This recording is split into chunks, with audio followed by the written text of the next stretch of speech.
Olá! O Nutrição na Saúde Mental de hoje vai mergulhar numa área super fascinante, né? Com certeza. A ligação entre TDAH, problemas de sono e a saúde do nosso intestino.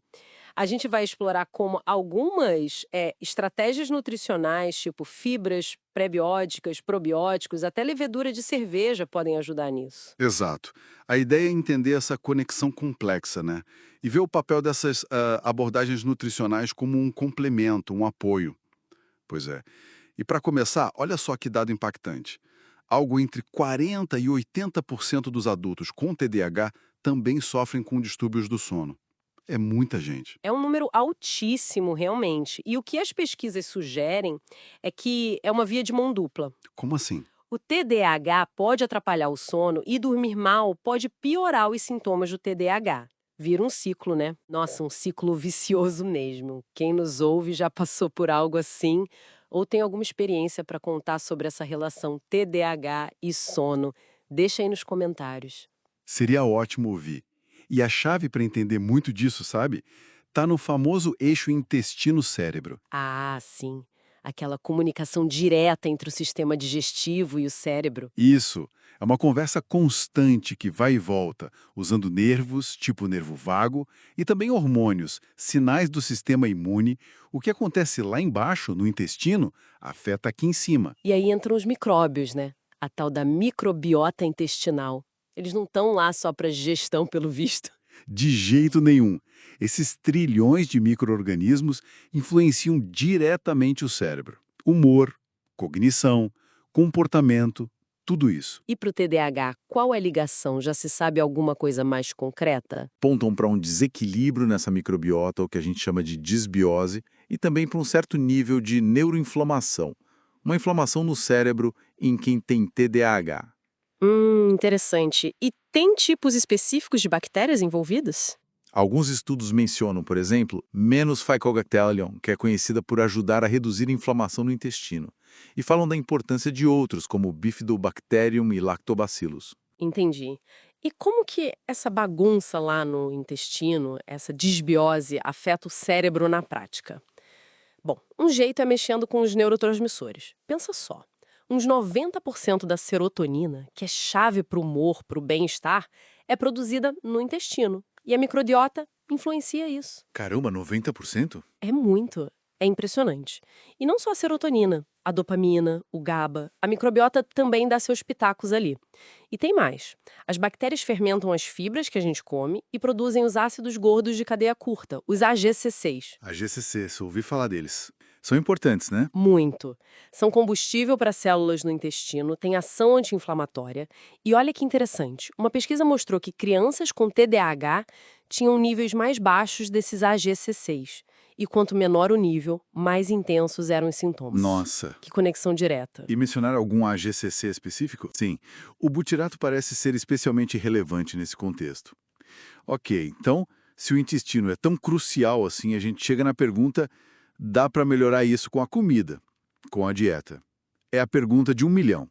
E a resposta é que sim. A nutrição pode ter um papel bem importante. Podemos começar falando das fibras prebióticas. Prebióticas.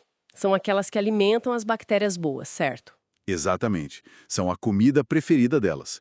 Por exemplo, o farelo de aveia, rico em beta-glucanas, ele ajuda a aumentar bactérias benéficas e, olha aí, a produção daqueles AGCCs que falamos. Legal. E vi que mencionaram cacau também. Sim, farinha de cacau 70%. Além de fibra, tem antioxidantes, os flavonoides, que também ajudam lactobacilos e bifidobacterium. E pode até ter um impacto positivo no humor, na cognição e no estudo até no sono. Que ótimo. E o psyllium? Psyllium também entra na lista, ajuda bastante na produção de butirato. Perfeito. Então, falamos de alimentar as bactérias boas. Mas e se a gente quiser adicionar mais delas diretamente? Aí entram os probióticos. Isso, os probióticos. São os micro-organismos vivos que trazem benefícios. Eles podem agir de várias formas: influenciar neurotransmissores, diminuir inflamação, melhorar a resposta ao estresse, fortalecer a barreira do intestino. Tá, mas para as pessoas com TDAH, eles ajudam nos sintomas principais? Tipo na atenção, na impulsividade? Olha, Aí a coisa é um pouco mais, digamos, incerta. As fontes mostram que a evidência para melhorar diretamente os sintomas do TDAH ainda não é tão forte. Uma revisão grande de estudos, uma meta-análise, não achou um efeito claro nesse sentido. Ah, entendi. Então não é uma solução mágica para o TDAH em si. Não. Mas, por outro lado, eles parecem ser bem promissores para melhorar a qualidade do sono. E aí sim, especialmente cepas de Lactobacillus e Bifidobacterium, considerando que o sono é um problemão no TDAH, como a gente viu. Ah, então o foco seria mais no sono. Isso já ajudaria muito, imagino. Exato. Melhorar o sono já pode ter um impacto indireto positivo nos sintomas do TDAH, quebrando aquele ciclo. Faz sentido. E por último, falaram da levedura de cerveja. Ela entra como nessa história? A levedura de cerveja, a Saccharomyces cerevisiae, é um caso interessante.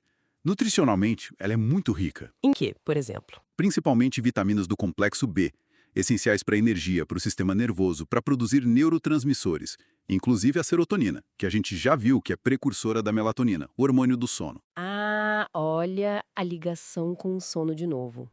Pois é. E também tem minerais, como o magnésio, que ajuda no relaxamento, a lidar com estresse. E não para por aí. A própria levedura pode agir como probiótico e tem beta-glucanas, aquelas fibras boas da aveia que ajudam o intestino. Nossa, bem completa então. Bom, acho que deu para ter uma visão geral bem legal dessa conexão toda, né? Sim. Se a gente for resumir, a ideia principal é: o eixo intestino-cérebro é fundamental na história do TDAH e do sono. A disbiose, aquele desequilíbrio da microbiota, e a inflamação parecem ser peças importantes nesse quebra-cabeça. E as estratégias nutricionais? Elas entram como abordagens complementares promissoras. Focar em fibras pré-bióticas, pensar nos probióticos, talvez com foco no sono, e usar alimentos ricos em nutrientes como a levedura de cerveja. Mas é crucial repetir, são complementares, não substituem o tratamento padrão do TDAH. Claro, sempre como um apoio, né? E aquela descoberta sobre os AGC6 mais baixos parece algo para ficar de olho. Sem dúvida. Fica claro também que não dá para ignorar o sono quando se fala em TDAH, né? Tem que olhar para isso. E tudo aponta para uma necessidade de abordar a pessoa de forma mais completa, mais holística. Exatamente. E para a gente fechar, queria deixar uma pulguinha atrás da orelha. Manda. Considerando que a microbiota mexe com neurotransmissores, com AGCCs, com a absorção de nutrientes e talvez até com a forma como o corpo usa os medicamentos, será que no futuro pensar em estratégias personalizadas para a saúde intestinal não vai ser parte padrão para otimizar o tratamento do TDAH, indo além de só controlar sintoma? Talvez até melhorando a resposta aos tratamentos que já existem? Excelente ponto para a gente refletir. Muito bom. Olha, se você que nos ouve gostou dessa nossa conversa profunda, dessa análise, não esquece de curtir o nosso canal e clicar no sininho para receber as notificações dos próximos temas. Isso aí. Até a próxima!